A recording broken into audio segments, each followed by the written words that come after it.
Hi hello வணக்கம் நண்பர்களே, நான் உங்கள் தோழி வினு. இது வினுஸ் தமிழ் ஆடியோ நாவல் சேனல். என்னோட கதைகளை என்னோட குரலை கேட்க நம்மளோட சேனல் சப்ஸ்கிரைப் செஞ்சுக்கோங்க. பிடிச்சா லைக் பண்ணி உங்க பொண்ணான கருத்துக்களை கமெண்டாவும் பதிவு பண்ணுங்க. வாங்க கதைக்குள்ள போகலாம். கல்வனின் கவிதையே. கவிதை 4. சங்கரிய நக்கல் பார்வை பார்த்த கதிரோ அவளிடம் ஒரு துண்டு சீட்டை நீட்ட வாங்கி பார்த்தவள் முகம் கோபத்தில் சிவந்தது. அதில் யூசர் ஐடி சங்கரி என்றும் பாஸ்வேர்டு கதிர் என்றும் இருக்க, ஃபைன் என்று சென்றவளை நிறுத்தியவன், சேஞ்ச் பண்ண நினைக்காத, அது உன்னால ஒரு காலம் முடியாது ஜாங்கிரி என்றான். உனக்கு என்னதான் பிரச்சனை கதிர்? என்க. குட், அப்படி கேளு என்று எழுந்து சென்று அவள் முன் மேஜையில் சாய்ந்தவாறு நின்றவன், நீங்க தான் மேடம் என் பிரச்சனையே. ஏன், எனக்கு என்ன வேணும்னு உனக்கு தெரியாதா என்றான் தாடைகளை இறுக்கி. லுக் கதிர், இத்தனை வருஷத்துல நிறைய மாறிடுச்சு. நீ நினைக்கிற எதுவும் இனி நடக்காது. டோன்ட் வேஸ்ட் மை டைம் என்று விட்டு அவள் செல்ல அவள் முன் கை நீட்டி தடுத்தவன், அதுக்குள்ள என்ன மேடம் அவசரம்? ரொம்ப வருஷத்துக்கு அப்புறம் பாக்குறீங்க, பாசத்துல அப்படியே கட்டி பிடிச்சு உறவாடுவீங்கன்னு பார்த்தா இப்படி ஒண்ணுமே தெரியாத மாதிரி போற. சும்மா சொல்லக்கூடாது. அப்ப பார்த்த விட இப்போ சும்மா ஜம்முன்னு தான் இருக்க என்று வன்மமாக அவன் பார்வை கீழிருந்து மேலாக அவளை அளக்க, சி யூ என்றவளின் வார்த்தை குரல் வளையை தாண்டி வர மறுத்தது. அடுத்த நொடி டப்பென்று கதவை அடித்து சாற்றிவிட்டு சென்றாள். பொதுவாக எதற்கும் கலங்காத பெண் சங்கரி கதிரிடம் இத்தகைய நடவடிக்கையை அவள் எதிர்பார்க்கவில்லை. கணினி முன் அமர்ந்தவள் இரு கைகளாலும் தலையை பற்ற இரு துளி நீர் கண்களை தாண்டி வந்து அவன் கொடுத்த துண்டு செட்டில் விழுந்தது. பாஸ்வேர்டில் இருந்த அவன் பெயரை கண்டவள், கதிர். இந்த பெயரை அவளால் எப்படி மறக்க முடியும்? அதைவிட கதிரின் நிலைமை இன்னும் மோசம். விரித்த 5 விரல்களால் அவள் ரெசுமை கசக்கியவன் கண்களை இறுக மூட. வீட்டிற்கு வந்த கலாவதி துவாலையை எடுத்துக்கொண்டு குளியலறை சென்றவள் வெகு நேரம் கழித்தே வெளியில் வந்தாள்.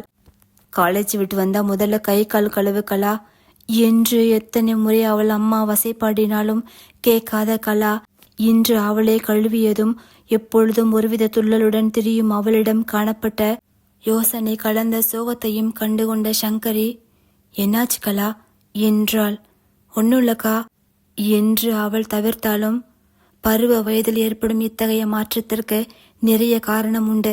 அதை அறிந்து சரி செய்யவில்லை என்றால் பின்னால் விபரீதமாக கூடும் என்று எண்ணியவள். ஆகவே, இங்க பாரு கலா, உன் வயசை தாண்டிதான் நானும் வந்திருக்கேன். சொல்லு, எதுவும் பசங்க லவ் டார்ச்சர் பண்றாங்களா, இல்ல ஃப்ரெண்ட்ஸ் கிண்டல் பண்றாங்களா என்றாள். அவள் மடியில் படுத்து ஓவென அழுத கலாவதி அனைத்தும் கூற, சத்தியமா நான் 1 வயதாங்க குடிச்சேன். அதுவே பிடிக்கல. ஒரு ஆர்வத்துல அப்படி அதுல என்ன இருக்குன்னு பார்க்க தான் குடிச்சோம். மற்றபடி எங்க யாருக்கும் அந்த பழக்கம் இல்ல. ப்ராமிஸ் என்றாள்.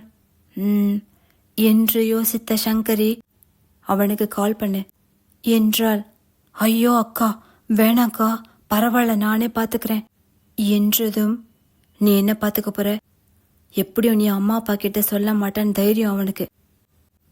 இதை வச்சே உங்ககிட்ட ஃப்ளர்ட் பண்ண பார்க்குறான் அந்த இடியட். லிவிட், பார்க்கணும்னு சொல்லு.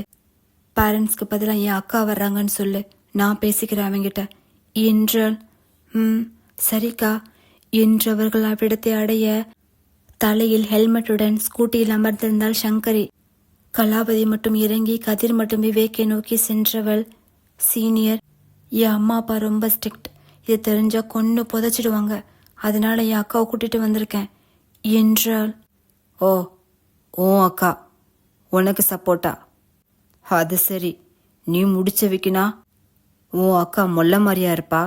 அவ எப்படி சரக்கு மட்டும் தானா, இல்ல கஞ்சா கிஞ்சான்னு என்று கதிர் முடிக்கும் போது சங்கரியின் கரம் அவன் கன்னத்தை பதம் பார்த்தது. விவேகோ ஏய் என்றவாறு வண்டிலிருந்து இறங்க அவன் கரத்தை பற்றி நிறுத்தினான் கதிர். என் தங்க எப்படி இருந்தா உனக்கு என்னடா? நீ யார் அவளை கண்டிக்க? How can you take rights over her? Don't cross your limit இல்லைன்னா ஐ பிரேக் யுவர் ஹெட் என்றவள் கலாவதி கையை பற்றி இழுத்து செல்ல அவர்கள் சென்ற பின் கையை விடு மச்சான், அவளை சாவடிக்காம விட மாட்டேன் என்று விவேக் திமிரியவாறு கதிரை நோக்க அவனோ ஆவென வாயை பிளந்து சிரித்தவாறு அவள் சென்ற திசையை பார்த்து கொண்டிருந்தான். என்ன இவன் வழக்கமா கட்டோட்ட தான் இப்படி பாப்பான் என்று எண்ணிய விவேக் மச்சான் என்று அவன் தோள்களை பற்றி உழுக்க சுயம் பெற்ற கதிரோ ஏன் மச்சான், என் பின்னால 4 பேர் நின்று வயலின் வசிக்கிறாங்களா என்க அவன் பின்னால் பார்த்த விவேகோ இல்லையே ஏன் என்றான். எனக்கு கேக்குதே மச்சான், கால் 2 தரையில படாம அப்படியே ஒரு அடிக்கு மேல பறக்கிறது போல இருக்கு மச்சான். ஒவ்வொரு செல்லுலையும் பூவா பூத்து குலுங்குது மச்சான். இதுக்கு பேர் என்னடா என்றான். பைத்தியம் முத்திருச்சுன்னு அர்த்தம். ஏய் சீ, முதல்ல வாய மூடு. அரைஞ்சிட்டு போறா, கொஞ்சம் கூட வெக்கமே இல்லாம பூக்குது காய்க்குதுன்னு சொல்லிட்டு இருக்க. கவனிச்சல அவ பேசின இங்கிலீஷ? உண்மையை சொல்லு, உனக்கு ஏதாவது புரிஞ்சது? புஸ்ஸு புஸ்ஸுன்னு காத்து தான் வந்தது.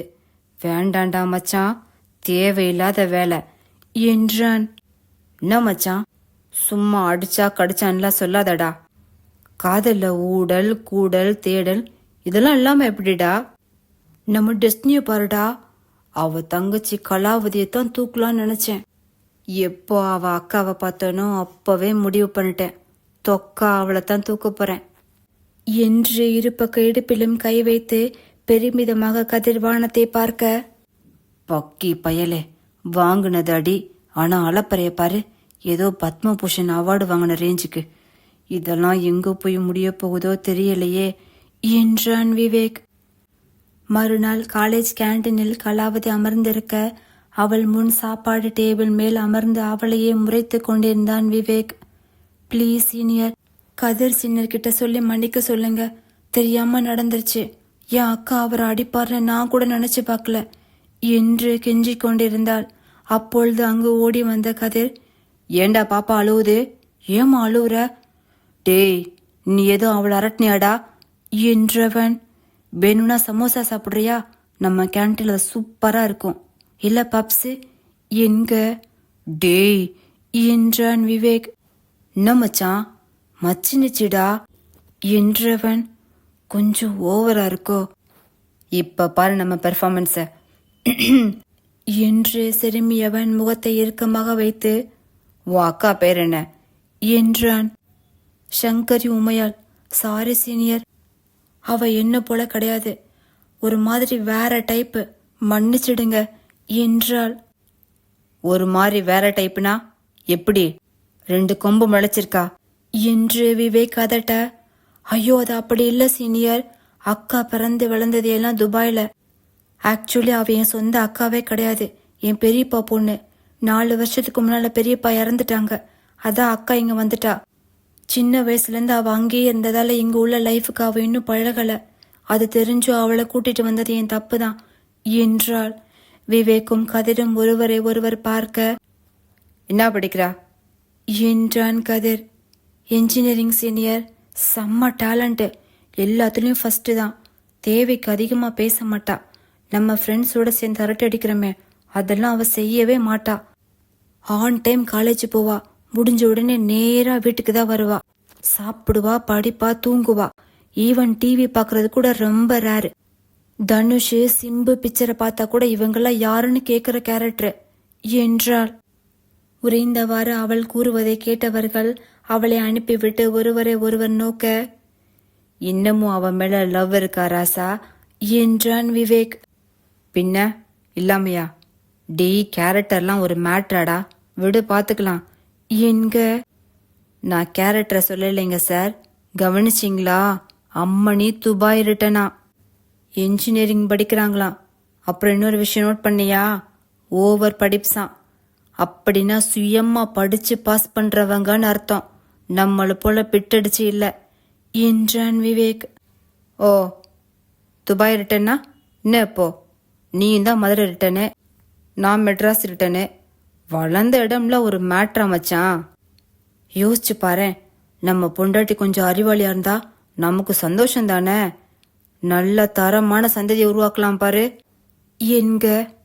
யார நீ தரமான சந்ததியை உருவாக்க போற? அது எப்படி மச்சான் கொஞ்சம் கூட வெக்கமே இல்லாம பேசுற? படிச்சு பாஸ் பண்ண மாட்டோம், பொறுப்பு இல்லாம ஊதாரித்தனமா ஊர் சுத்துவோம், அடுத்தவன் காசை ஆட்டையை போட்டு தண்ணி அடிப்போம். அப்படிப்பட்ட நீ தரமான சந்ததியை உருவாக்க போற? வேணாம் மச்சான், 2 பேருக்கும் சம்பந்தமே இல்ல. நான் சொல்றத கேளு, தேவையில்லாம பின்னால ஃபீல் பண்ணாத என்றான். உனக்கு புகைச்சல் மச்சான், வேற ஒன்றும் இல்லை. இவனுக்கு போய் இப்படி ஒரு பொண்ணான புகைச்சல். 2 போஞ்சி வாங்கி கொடு, சரியாயிரும். நான் முடிவே பண்ணிட்டேன். அவ தான் என் கனவு தேவதை. கன்னத்தில் அரைஞ்சி என் காதல் வாசல்ல திறந்த கனவு தேவதை என்று கூறும்போதே நிகழ்காலத்தில் அவன் ஆபீஸ் போன் அடிக்க எடுத்தவன், சொல்லு தாரா என்றான். இம்மிடியட்டா என் ரூமுக்கு வா கதிர் என்றாள். 5 minutes என்றவன் அவள் அறைக்குள் செல்ல தாரா எதிரே அமர்ந்திருந்தாள் சங்கரி. அவளை சட்டை செய்யாதவன், என்ன தாரா என்றான். சங்கரிக்கு டீமை மாத்தணுமா, இல்லனா வேலையை ரிசைன் பண்றாளாம் என்றாள். I think second option better, அதையே செய்ய சொல்லு என்றான். நீ சும்மா இருடா. Listen Sankari, as per company rule paper போடுறதுக்கு 3 மாசத்துக்கு முன்னாலே இன்ஃபார்ம் பண்ணும். உனக்கு நல்லா தெரியும் தானே? பீக் டைம்ல போய் ரிசைன் பண்றேனா எப்படி சங்கரி? 1 வீக் வெயிட் பண்ணுங்க, வேற டீமுக்கு சேஞ்ச் பண்ண முடியுமான்னு பாக்குறேன் என்றாள். தேங்க்ஸ் மேம் என்று விட்டு அவள் எழுந்து செல்ல, என்ன கதிரி இந்த பொண்ணு இங்கேயும் வந்த ஃபர்ஸ்ட் வீக் ஆரம்பிச்சிட்டா? என்க இங்கேயே வந்தோம்னா புரியல என்றான். இதுக்கு முன்னால இவ வேலை பார்த்த பிரான்ச்ல இருக்கிற கொலீக்ஸ் யார் கூடயும் ஒத்து போகலையாம். சரியா சொல்லணும்னா நிறைய மேல் ஸ்டாஃப் கூட தான். அத்தனை பேரையும் ஹையர் அத்தாரிட்டியில கம்ப்ளைண்ட் பண்ணிருக்கா. புரியல இவ மனசுல என்ன நினைச்சிட்டு இருக்கான்னு என்று தாரா முடிக்கும் முன்னரே, சரி நான் கிளம்புறேன் என்று விட்டு கதிர் நகர, நான் இன்னும் சொல்லி முடிக்கல கதிர், அதுக்குள்ள கிளம்பிட்ட என்ற தாராவின் கூற்று 4 கண்ணாடி சுவற்றுக்குள்ளேயே அடங்கியது. இவங்க 2 பேருக்கும் பெரிய வித்தியாசம் இல்ல. கதிரோட ஃபீமேல் வெர்ஷன் தான் சங்கரி. ஐயோ, இதுல இவளை வச்சு நான் எப்படி சமாளிக்க போறேனோ தெரியல என்று யோசனையில் ஆழ்ந்தாள் தாரா. சற்று நேரத்தில் கதிர் அறையை தட்டி அனுமதி பெறாமல் படரென திறந்து உள்ளே வந்த சங்கரி, என்ன கூப்பிட்டியா என்றாள். ஆமாண்டி, இந்த டாக்ஸ்ல எல்லாம் சைன் போடுடி என்றான். அவளோ முறைக்க, என்ன குத்ததுல? அப்போ கிவ் ரெஸ்பெக்ட் டேக் ரெஸ்பெக்ட், கால் கதிர்வேல் சார். சங்கரி மேடம் என்று அழுத்தமாக கூறியவன் சில பேப்பர்ஸை அவளை நோக்கி மேஜையில் போட்டவன், இதுல எல்லாம் சைன் போடுங்க, தைரியமா போடுங்க என்றான். சலிப்பாக தலையாட்டியவள் விவரத்தை படித்துவிட்டு, என்ன சார் இது, இதெல்லாம் பேசிக்ஸ், நீங்க என்ன ரொம்ப அண்டர் எஸ்டிமேட் பண்றீங்க என்றாள். யாரு உங்களையா? சாச்ச, நீங்க எவ்வளோ பெரிய தில்லாலங்கடி. இல்ல அறிவாளி, உங்களை போய் குறைச்சி மதிப்பிடுவேனா? நீங்க எல்லாம் யாரு எப்படிப்பட்டவங்கன்னு எனக்கு நல்லா தெரியும். அதனால என்றவன் வாயை புத்திட்டு போடு என்பது போல் சைகை செய்ய வேறு வழியின்றி கையெழுத்திட்டாள். கையெழுத்திடும் வேளையில் அவன் பார்வை அவளை ஆழ்ந்து துளைப்பதை நன்கு அறிவாள் சங்கரி. நிறைய மாற்றம் அவளுள். கண்மை அடர்த்தியாக, செவ்விதழில் லைட் லிப்ஸ்டிக். எப்பொழுதுமே ஃப்ரீ ஹேரில் இருப்பவள் தற்போது பூனியாக உயர்த்தி கட்டியிருந்தாள். அந்த கருங்குந்தல் கதிருக்கு மிகவும் பிடித்தவை. சல்வார் சாரியாக மாறியிருந்தது. கழுத்தை ஒட்டினாற் போல் இருந்த சிறிய சங்கிலி இப்போது இல்லை, மாறாக வேறொன்று இடம் பெற்றிருந்தது. ஏனோ அதை எடுத்து பார்க்க வேண்டும். நிஜமாகவே திருமணம் செய்துவிட்டாயா என்று பார்க்க வேண்டும் என்று எண்ணியவன் சேனிலிருந்து பார்வையை கீழாக கொண்டு செல்ல சென்றவன் பிடரியை வருட அவளுக்கோ பார்வை தாழ்ந்திருந்தாலும் அவன் பார்வை புரியாமல் இல்லை. கால்கள் நிலை கொள்ள முடியவில்லை. உடல் முழுவதும் ஊசியால் குத்துவது போல் உணர்வு. ஒரு வழியாக கையெழுத்திட்டு பெருமூச்சு விட்டவர் அவரிடம் நீட்ட, வாங்கியவன் 15 நிமிடமாக பார்க்கிறான். பொறுமை இழந்தவள், சரி நான் வரேன் சார் என்று கிளம்பினாள். மிஸ்ஸஸ் ஜாங்கிரி மேடம், இந்தாங்க, இந்த காப்பியெல்லாம் தேவையில்லாத ஆணி, அதில் போய் சைன் பண்ணியிருக்கீங்க, இதை டஸ்ட்பின்ல போட்டு போங்க என்று 30க்கும் மேற்பட்ட பேப்பரை அவளை நோக்கி நீட்ட அதில் அனைத்திலும் அவள் கையெழுத்திருந்தது. வேற ஒன்றும் இல்லை, 4 பேப்பர் தான் பிரிண்ட் கொடுத்தேன், எப்படியோ 40 பேப்பர் வந்துருச்சு. அது தெரியாம நீங்களும் சைன் போட்டீங்க, அதுவும் நல்லதுதான். That's beautiful. நான் சைன் சொன்னேன் மேடம் என்றான்.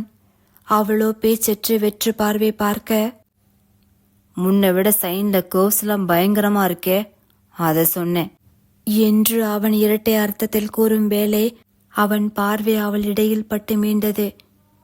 என்ன செய்ய சார், அழகா கட்டிக்க கர்வ்ஸ்லாம் தேவைப்படுதே. நானும் சைனை தான் சொன்னேன் என்று கதவை பற்றியவளின் கை அப்படியே நின்றது.